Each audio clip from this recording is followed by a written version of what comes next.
Kenapa kok kamu rasanya jahat itu biasa? Coba dicek sekelilingmu, jangan-jangan lingkunganmu mendukung itu. Dulu saya sekolah itu tidak berani loh Pak nyontek, lah kok sekarang berani? Lah teman-teman nyontek semua aman-aman aja. Nanti nilaiku paling jelek karena nggak nyontek, yang lain nyontek kok. Ya sudah, lingkungan menentukan. Dulu itu Pak, saya rajin sekali tahajud, puasa Senin Kemis. Lah kok sekarang enggak ya Pak? Coba cek lingkungan.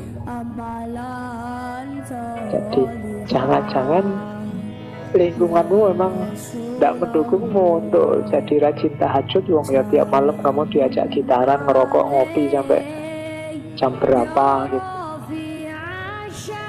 Jadi lingkungan menentukan, termasuk yang jahat-jahat. Kenapa sekarang kok kamu fasih misuh? Silahkan kamu cek pergaulanmu yang kamu ikuti di Twitter, di Instagram, dan lain sebagainya. Mungkin banyak yang berhubungan dengan pisuan. Makanya kamu sekarang fasih misuh. Ya, jadi lingkungan yang pertama. Jadi kalau ada yang tanya, kok ada kejahatan, manusia itu baik Pak? Yang pertama lingkungan.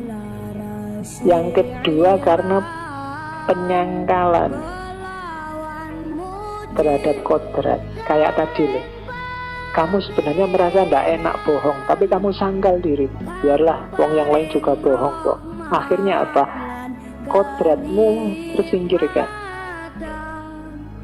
Bahkan sampai di titik ada orang yang mungkin putus asa dengan dirinya, semua kodratnya dia tabrak, memandang dirinya negatif. Sudahlah Pak, saya ini orangnya hina kok Pak, saya ini orangnya sudahlah, tidak perlu aturan-aturan yang mulia-mulia, aku ini masih rusak, mau apa? Ada orang begini. Itu namanya penyangkalan. Iyalah Pak, itu yang bagus-bagus, yang soleh-soleh itu jatahnya mereka. Kalau saya ini susung preman-preman dengan itulah Pak, tidak usah yang mulia-mulia. Ini namanya penyangkalan. Jadi ada orang yang menyangkal, ada orang yang dipengaruhi oleh lingkungan. Jadi melihat hidup ini negatif, melihat dirinya negatif, itu penyangkalan. Saya ini orang apa sih Pak? Tidak sama dengan teman-teman. Ya kalau teman-teman anak baik-baik, kalau saya ini anak rusak oh Pak. Kan ada yang begitu. Ini namanya penyangkalan. Dari situ bisa melahirkan kejahatan. Hati-hati.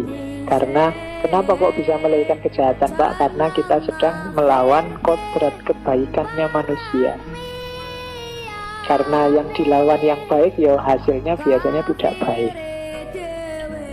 Kemudian yang ketiga, karena kurang refleksi diri. Kejahatan itu lahir karena kita tidak bisa memahami diri kita sendiri. Kalau kamu ngerti siapa dirimu, kalau kamu bisa refleksi, oh aku ini hakikatnya baik, mungkin kamu tidak melakukan kejahatan. Kamu salah identifikasi. Ada teori yang terkenal dari Konfusius. Konfusius ini sekitar 1 abad sebelum Mencius, sama-sama Konfusianisme. Kebijaksanaan itu sumbernya 3. Yang pertama mudah, yang kedua mulia, yang ketiga sakit. Yang mudah apa? Bijaksana itu paling mudah apa? Niru. Mungkin kamu refleksi diri sendiri susah. Ada cara paling gampang, tirulah orang yang baik. Lebih mudah. Pak, saya berpikir sendiri, membaca diri saya kok susah ya Pak untuk melahirkan kebaikan. Ada cara lebih gampang. Apa? Tiru saja. Kalau kamu lihat orang soleh, orang baik, orang mulia, tiru saja perilakunya, perbuatannya. Otomatis kamu sudah nemu kebijaksanaan. Ada cara yang mulia. Cara yang mulia itu yang utama. Ya ini tadi, refleksi diri. Kemampuan kita untuk muhasabah, untuk berpikir, untuk tafakur, memahami diri kita, ini mulia. Untuk menemukan, oh aku itu hakikatnya baik, seharusnya melakukan yang baik-baik. Ada cara yang menyakitkan. Yang ketiga apa? Pengalaman. Jadi kalian harus mengalami dulu baru mendapat hikmahnya. Itu biasanya sering menyakitkan. Misalnya kalian harus ngalami DO dulu baru, oh iya ya berarti harus rajin aku ini. Nah itu sakit. Kamu baru ketemu rahasianya harus rajin. Kalau coba kemarin kamu niru saja temanmu yang bagus, yang baik sudah selesai. Tapi kamu nunggu sakit dulu. Nah, nunggu diputus dulu baru kamu sadar, oh iya ya selama ini kenapa aku itu kok tidak serius. Sekarang diputus, besok aku serius lah misalnya. Tapi sudah terlambat, sudah diputus. Tapi kamu dapat pelajaran. Makanya yang ketiga ini, pengalaman ini menyakitkan. Harus ngalami dulu, ngalami hancur-hancuran dulu baru sadar, iya ya kita ini mungkin diadu domba oleh orang lain. Ya telat, tapi ya dapat pelajaran. Tapi ya sakit. Yang nomor 3 ini menyakitkan.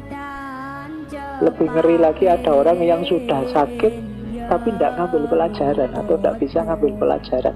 Itu lebih tragis lagi sudah, ya kan? Dan itu sering terjadi, sehingga tragedinya bolak-balik terjadi. Harusnya kalau sudah sakit itu ya ada pelajaran yang diambil.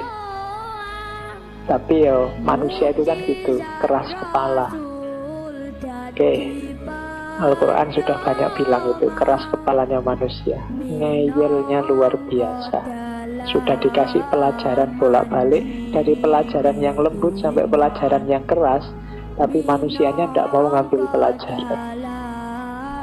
Nah, dari situlah nanti muncul kejahatan-kejahatan.